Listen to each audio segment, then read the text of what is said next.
दर्शक बंधु आ गोटे नूतन वीडियो को आपण मानक स्वागत जनाऊँगी। आशा करी समस्ते भलरे थिबे। आज मु आपण मानक सहित पश्चिम ओडिशार गोटे फेमस डिश जहाकू कि आंबिल कहती ताहार संपूर्ण प्रस्तुति प्रणाली देखाइबी। यहाकू कांजी मध्य कहती और एटा बासी दही मही तोराणी टमाटो एपरी विभिन्न जिनस दे तैयारी होइथाय। मु किंतु दही और टमाटोरे प्रस्तुत आंबिलर संपूर्ण रेसिपी शेयर करुछि। एथिपाई आमे परिबारे नेबा बाइगण मूला कखारु और भेंडी। आपण माने चाहिले कुंदुरी मध्य नहीं पारिबे। मो पाखरे नथिबारु मु नै नाही। सबु परिबा को लंबा लंबा काटी नेबा जेपरि मु काटिछि आपण माने देखि पारिबे। भेंडी को किंतु अलगा करी भाजी नेबा जेपरि तार नाळुआ अंशटा कमी जिवो। तापरे गोटे करेई रे आमे पानी नै सेथिरे लूण हळदी दे सबु परिबा को भल भाबरे बॉयल करि नेबा।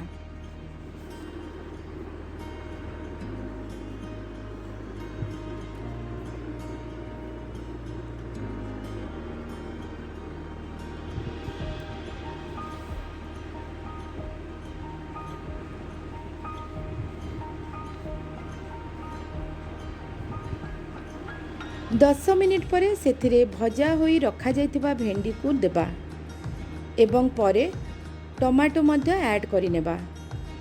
गोटे रु दुईटा टमाटो आमे नै पारिबा एवं एई समय आमे करडी को मध्य एथिरे मिसेई देबा। तापरे पुणी भल भाबरे याकू फुटेई नेबा। किछि समय फुटिला परे आमे एथिरे 2 कोला आंबुल ऐड करि नेबा। या द्वारा यार टेस्ट एनहांस हो जाइथाय।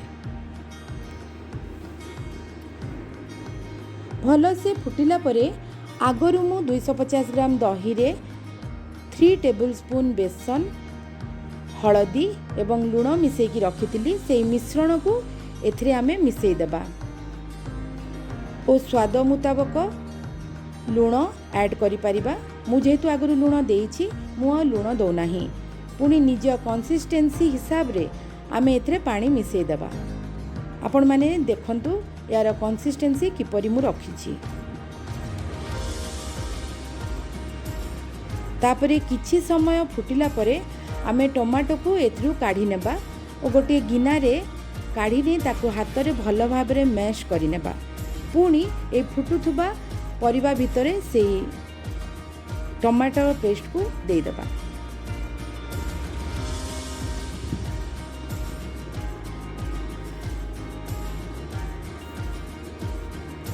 देखंतु एबे मु 3टा कंचा लंका को छेचिकी एथिरे देइछि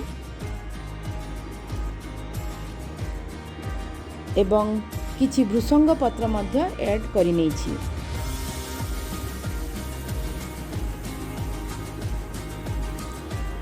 या परे आमे यार फुटण प्रस्तुत करबा। सेति पई मु गोटे छोट करेई रे 1 स्पून सोरिष तेल नेछि। सेथिरे हिंगु देली पंच फुटण सुखा लंका एवं भृसंग पत्र ऐड करिछि।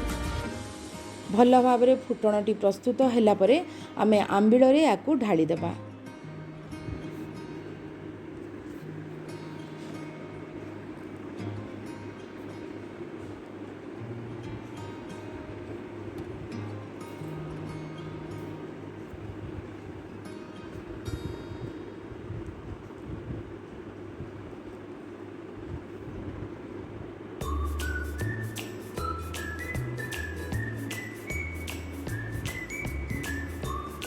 भृसंग पत्र मात्रा को आपण माने कम बेसी करि परिबे।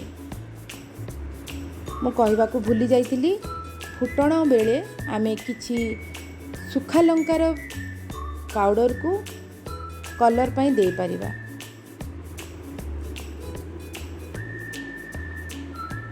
एबे 2 मिनिट फुटिला परे आमे ढांकुणी रे ढांकी देबा जेपरि फुटणर बास्ना आंबिल भितरे रहि जिवो। आपण माने ए जगह धनिया पत्र को काटी ऐड करि परिबे। मो पाखरे अवेलेबल नथिबारु मु देई नाही।